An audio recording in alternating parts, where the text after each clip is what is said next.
الحمد للہ وحدہ والصلاة والسلام علی من لا نبی بعدہ اما بعد فاعوذ باللہ من الشیطان الرجیم بسم اللہ الرحمن الرحیم ختم اللہ علی قلوبہم وعلی سمعہم وعلی ابصارہم غشاوۃ ولہم عذاب عظیم صدق اللہ مولانا العظیم۔ آج ہمارے درس قرآن کا آغاز سورۃ البقرہ کی آیت نمبر 7 سے ہو رہا ہے۔ جیسا کہ گزشتہ درس میں آپ نے سنا کہ سورہ بقرہ کے جو ابتدائی 2 رکوع ہیں اس میں اللہ تعالیٰ نے 3 گروہوں کا ذکر کیا ہے۔ ایک وہ گروہ جو دل و جان سے ایمان لایا، جو مومنین متقین کہلاتے ہیں، اور دوسرا وہ گروہ کہ جنہوں نے زبان سے اور دل سے ایمان کو تسلیم نہیں کیا، جو کافر ہیں، انہی کا ذکر چل رہا ہے، اور اس کے بعد اگلے درس میں منافقین کا ذکر آئے گا۔ تو یہ ہم نے ایک آیت کریمہ جو آیت نمبر 6 ہے اس کو پڑھا تھا، جس میں ان لوگوں کا ذکر ہے کہ جو کھلم کھلا کافر ہیں اور مشرک ہیں۔ تو اللہ تعالیٰ نے فرمایا تھا کہ اے میرے نبی اور پیغمبر، ان کے حق میں برابر ہے کہ آپ ان کو ڈرائیں یا نہ ڈرائیں، یہ لوگ ایمان نہیں لائیں گے، اس لیے کہ یہ ضلالت اور گمراہی کے اس سٹیج پر پہنچ چکے ہیں کہ جہاں سے واپسی ممکن نہیں ہے۔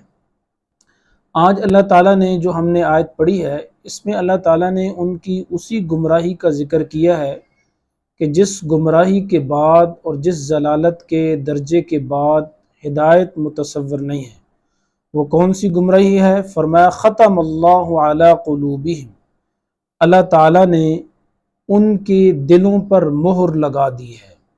تو ختم القلوب، جسے بعض آیات میں طبع القلوب بھی کہا گیا ہے کہ بل طبع اللہ علیہا بکفرہم، اللہ تعالیٰ نے ان کے دلوں پر ان کے کفر کی وجہ سے مہر لگا دی ہے۔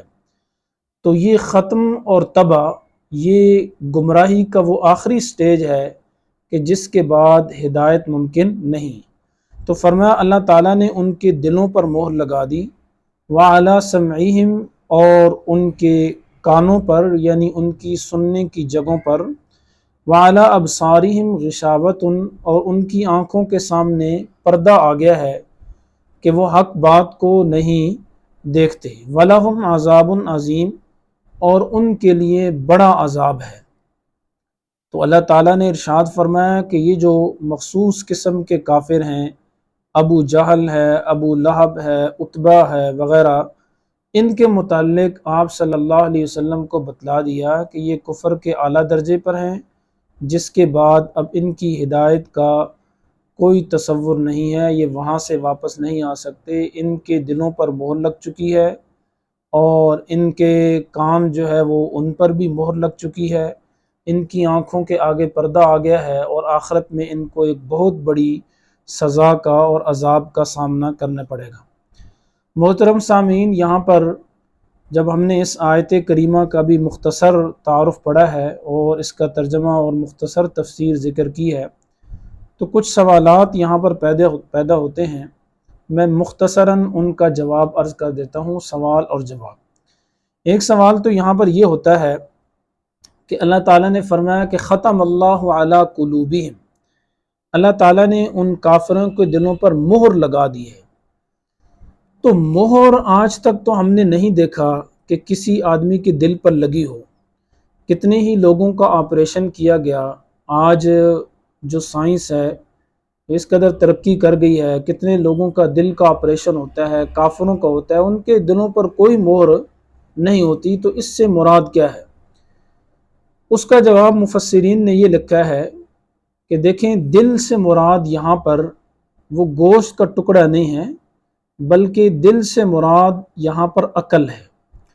اور عقل کی ڈیفینیشن انہوں نے یہ کی ہے کہ عقل ایک لطیف اور باریک چیز ہے، ایسی چیز ہے کہ جس کا وہ مستقل سے وجود نہیں ہے بلکہ وہ اس دل کے ساتھ قائم ہے۔ تو حقیقت میں جو مہر لگتی ہے وہ اس عقل پر جو لطیفہ ربانیہ ہے، جو اس دل کے ساتھ قائم ہے، تو اس پر مہر لگتی ہے۔ اب وہ تو نظر آنے والی چیز نہیں ہے۔ اس کی مثال یوں سمجھیں جیسے آگ تو ہمیں نظر آتی ہے، لیکن آگ کے بعد جب آگ سے پیدا ہونے والی جو حرارت ہے اور جو گرمی ہے وہ ہمیں کوئی جسم کی شکل میں نظر نہیں آتی۔ تو جیسے حرارت آگ کے ساتھ قائم ہوتی ہے، اسی طرح جو عقل ہے وہ دل کے ساتھ قائم ہے۔ تو اللہ تعالیٰ نے حقیقت میں اس عقل پر مہر لگا دی اور ان کے سوچنے اور سمجھنے کی صلاحیت ختم ہو گئی، یہ مراد ہے۔ اور ختم القلوب، حدیث پاک میں اس کی تفسیر آئی ہے۔ آپ صلی اللہ علیہ وسلم نے ارشاد فرمایا کہ جب کوئی آدمی گناہ کرتا ہے تو گناہ کرنے کی وجہ سے اس کے دل پر ایک سیاہ نقطہ اور دھبا لگ جاتا ہے۔ اگر وہ توبہ کر لیتا ہے تو وہ دھبا دھل جاتا ہے، اور اگر وہ توبہ نہیں کرتا پھر گناہ کرتا ہے تو ایک اور نقطہ لگ جاتا ہے۔ اگر توبہ کرتا ہے تو وہ صاف ہو جاتا ہے، اگر وہ توبہ نہیں کرتا پھر گناہ کرتا ہے تو ایک اور نقطہ سیاہ جو ہے وہ دل پر لگ جاتا ہے۔ آہستہ آہستہ کرتے کرتے اس کا دل اتنا سیاہ اور کالا ہو جاتا ہے اور اس پر زنگ لگ جاتا ہے، اللہ تعالیٰ کی طرف سے مہر لگ جاتی ہے کہ اب وہ سوچنے سمجھنے کے قابل نہیں رہتا اور وہ ہدایت کی طرف نہیں پلتا۔ اور حضور نے ارشاد فرمایا کہ یہی وہ ران ہے جس کا قرآن پاک میں ذکر ہے، کلا بل ران علی قلوبہم ما کانوا یکسبون، جس کا ذکر سورۃ المطففین میں ہے۔ تو میرے دوستوں، اس سے معلوم ہوا کہ کچھ گناہ ایسے ہیں کہ جن کی وجہ سے آدمی کی سوچنے سمجھنے کی صلاحیت ہی ختم ہو جاتی ہے، آدمی کی عقل ہی معاف ہو جاتی ہے۔ اس لیے گناہوں سے بچنا چاہیے، اور کچھ گناہوں کی سزا اللہ تعالیٰ دنیا میں آدمی کو اس طرح بھی دیتا ہے کہ ان سے ہدایت جیسی عظیم دولت، ہدایت جیسی قیمتی دولت اور نعمت چھین لی جاتی ہے اور وہ واپس ان کو نہیں ملتی۔ حالانکہ حدیث پاک کا مطالعہ کرنے سے معلوم ہوتا ہے کہ کل مولود یولد علی الفطرہ، دنیا میں آنے والا ہر بچہ فطرت انسانی پر پیدا ہوتا ہے۔ اللہ تعالیٰ نے اس میں فطرت اسلام پر پیدا ہوتا ہے، اس میں اسلام کی محبت رکھی ہے، لیکن پھر بعد میں حضور نے ارشاد فرمایا فَأَبَوَاهُ يُحَوِّدَانِهِ أَوْ يُنَصِّرَانِهِ أَوْ يُمَجِّسَانِهِ، پھر اس کے والدین اس کو یہودی بنا دیتے ہیں یا نصرانی بنا دیتے ہیں یا مجوسی بنا دیتے ہیں، یا جو انوائرمنٹ اور ماحول ہوتا ہے اس کی وجہ سے وہ فطرت اسلام، دین اسلام سے متنفر ہو جاتا ہے اور دوسرے مذاہب کو اختیار کر لیتا ہے۔ تو بہرحال ختم اللہ علی قلوبہم کا یہ مفہوم ہے۔ آگے فرمایا وعلی سمعہم، ان کے کانوں پر اللہ نے مہر لگا دی ہے۔ تو کانوں پر مہر لگانے کا بظاہر مطلب تو یہ سمجھ میں آتا ہے کہ اب وہ سنتے نہیں ہیں، حالانکہ بہت سارے کافر جو حضور صلی اللہ علیہ وسلم کے زمانے میں تھے اور جن کے متعلق بات بھی ہو رہی ہے وہ سنتے تھے، دنیا جہان کی باتیں سنتے تھے۔ تو اس سے مراد کیا ہے؟ مفسرین نے لکھا ہے کہ اس سے مراد یہ ہے کہ اللہ تعالیٰ نے ان کے کانوں پر یعنی سننے کی جگہوں پر مہر لگا دی ہے۔ وہ سنتے تو ہیں لیکن حق بات کو نہیں سنتے، اور اگر حق بات کو سنتے ہیں لیکن سن کر انسنی کر دیتے ہیں اور اس سے فائدہ نہیں اٹھاتے۔ تو یہ مراد ہے وعلی سمعہم۔ آگے فرمایا وعلی ابصارہم غشاوۃ، اور ان کی آنکھوں پر پردہ ہے، آنکھوں کے سامنے پردہ آ گیا ہے اور اب وہ حق بات کو نہیں دیکھتے۔ وَلَهُمْ عَذَابٌ عَظِيمٌ، اور ان کے لیے بڑا عذاب ہے آخرت میں جو جہنم کی آگ کی صورت میں ہے۔